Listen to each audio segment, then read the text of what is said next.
Hi, Ty. So I know we can't delete stuff. Yeah, the whole situation where we couldn't delete stuff. Brooklyn wish they could delete some stuff, man. No, but actually they don't. The teams in the East have gone from worse. You can't say the first, but they gone from worse to play-ins and now playoff potential threats. And we got to run right through this one because this series here, Joe said this one was going to go to 7 because of the Orlando Magic and how they play defense. Now, Orlando put in a card, a lottery ticket, some would say, but that number just wasn't enough. Joe, Celtics, Magic, 4-1, Celtics win. Tell us about this series. Man, it came down to two things. Number one, I'm gonna get a shout out to the Boston Celtics. Jason Tatum was really good this series. Mm-hmm. I gotta give it to him because I said this on the Days Doghouse.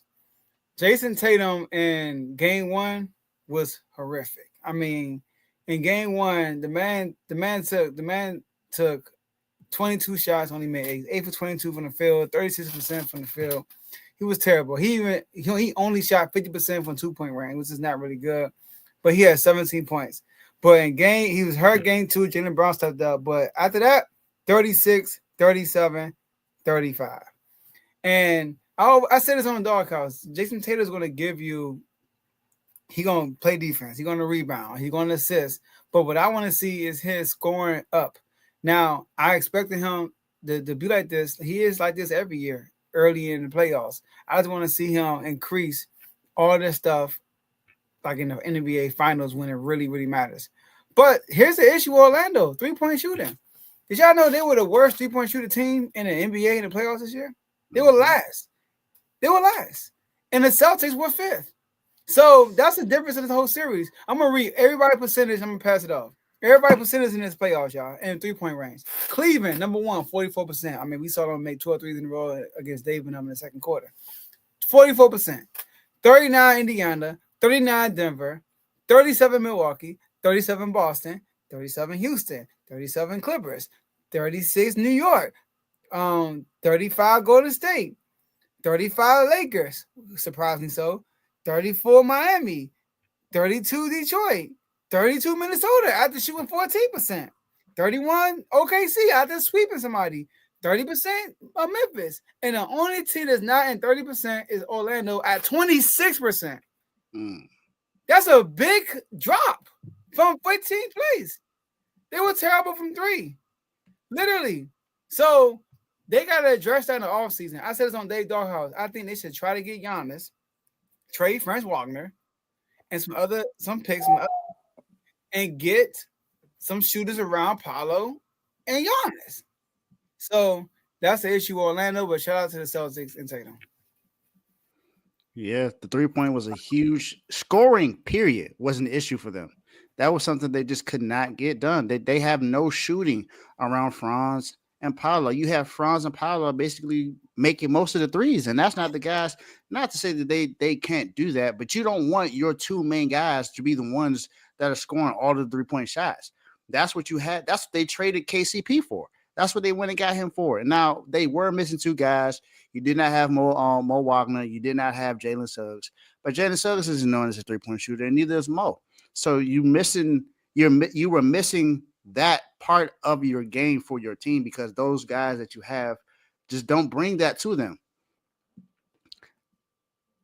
Paolo's their franchise player, Blaze. I don't think Paolo's going anywhere. I think that's the guy that they keep for sure.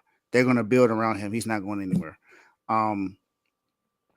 But it's just it wasn't, and it's not like the Celtics were shooting crazily to where they could, they were just dominating every single game. They got hot, of course, but the Orlando Magic defense is what really kept them into these games. And then also it was also bad turnovers at times that caused them to lose some of these games as well. They need a playmaker to help them out because you don't really want Franz or Paolo to be the guys bringing the ball up most of the time. You want them to be able to have their game, but they're more of a half court plays as far as them ball handling and bringing the ball up. You don't want them to have to continue to do it up and down every single game, especially when they have tough assignments on defense. because they're not great decision makers when it comes to playmaking. So you got to give them a playmaker in there. And honestly, bringing Giannis there will help out with that because Giannis is a good playmaker at his size. So that he will take away some of that for Orlando Magic. So that will help them at first. And like Joe said, you got to surround it with some kind of shooting. You need some shooters on this team. You don't have that. So if you put shooters around them and you go get a guy like Giannis, so that's going to help. And Suggs defensively is huge. So you might want to. I think that's a guy that you would definitely want to keep is Jalen Suggs because he helps. He's a tremendous defender. So you want to keep a guy like that. And he's a spark on the spark from the bench. So whatever you got to do to bring in better talent, better shooting around this team is what you got to do. But they played a really good series. This wasn't like a easy 5-1 4-1 gentleman sweep for the Celtics. This was a hard fought series. So gotta do something to get these to surround some shooters around Paolo.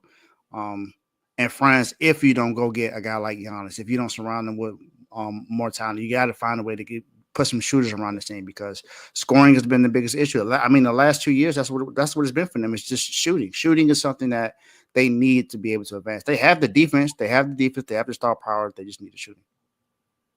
Yeah, and Dave, you said it, and it sounds like you've been listening to Jason Tatum too, because he said this is one of those early tests that we need on like paraphrasing what he said, because this was definitely a test for him. They needed this. They went through the Jaylen Brown injury as far as him being in the court, being on the court playing hurt, and then also Tatum having to find his way. There's a lot of questions that people had last year in the playoffs, and he's like, okay, I'm gonna have one of my best games when it's time to close it out, but still, you have to play better.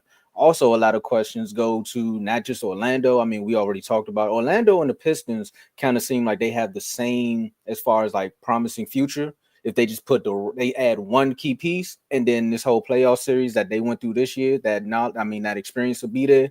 Both of those teams kind of remind me of the Wizards when they had when it was Bill and Wall, and then when they got Paul Pierce.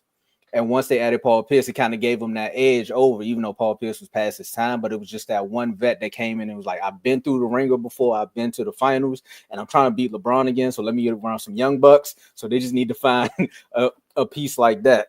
And I seen your face, Joe. You like Wizards? What you mean Wizards? But yeah, that's what I mean by the Wizards. They was young. They got in the playoffs. They got that experience, and then they started sweeping teams the next year. Shout out to the Raptors.